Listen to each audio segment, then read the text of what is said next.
Chers amis, le Rav Biderman raconte une histoire qui lui a été racontée par l'homme qui a vécu cette situation. Cet homme-là avait besoin de parler urgemment au directeur d'un grand hôpital. Effectivement, son père devait se faire opérer et il voulait absolument parler au directeur de l'hôpital pour pouvoir avoir les meilleurs médecins, savoir qui était le meilleur, qui est-ce qui pouvait l'aider, comment, quoi.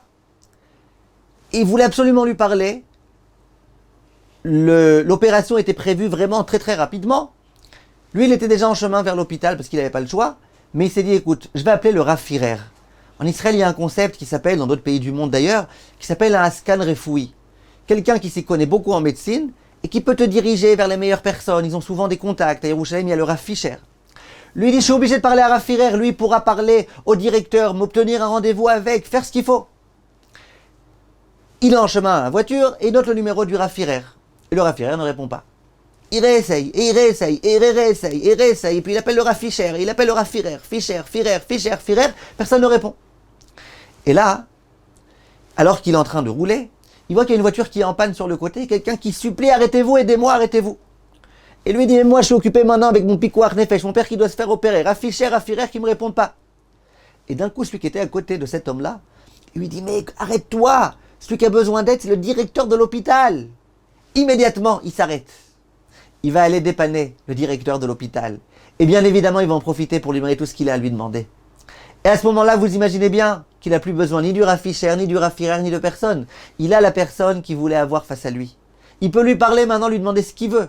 Une fois qu'il l'a dépanné, l'autre, il ne pourra pas refuser. Quoi que ce soit.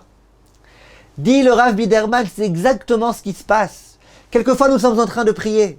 Nous avons le bon Dieu face à nous, le bon Dieu. Et dans notre tête, nous disons, ah, il faut que j'appelle Rav Fisher, il faut que j'appelle Rav Firer, il faut que j'appelle un tel, lui il me doit de l'argent, lui je vais faire comme ça, je vais envoyer mon CV là ça va aller comme ça. Mais t'as le bon Dieu face à toi. T'as l'adresse face à toi, l'adresse de celui qui peut vraiment t'aider, qui va vraiment t'aider. Qu'est-ce que dans ta tête tu dis, je vais appeler un tel, je vais appeler un tel, t'as Hachem qui est là. Sur le chemin, t'as Hachem qui est là, qui t'attend, qui veut que tu pries, qui veut que tu demandes. Et sachez une chose, mes chers amis, c'est que nous nous trouvons dans la période qu'on appelle Ben Hametzarim. La période dans laquelle nous sommes dans les limites. Et bien sachez une chose, c'est que la gimatria du mot Nachala Beli Metzarim, c'est la même gimatria que la gimatria du mot Tfila. Nachala Beli Metzarim, ça veut dire un héritage sans limite. Si Ben Hametzarim, c'est quand tu es entre les limites, Nachala Beli Metzarim, c'est quand tu dépasses les limites. 515, 515. La valeur numérique de Tfila, ça veut dire que la tfila, elle va te permettre de passer de Ben Hametzarim à Nachala Bli Metzarim. Profitons de cette période de tfila, de cette période dans laquelle Hachem est particulièrement proche de nous, comme il est écrit dans tous les livres. Et Bezrat Hachem, nous pourrons nous rapprocher d'Akadosh Baruch Hu. N'oublions pas que c'est lui qui peut nous aider. Lui, uniquement lui, que lui et rien que lui. Kol Tov, mes chers amis.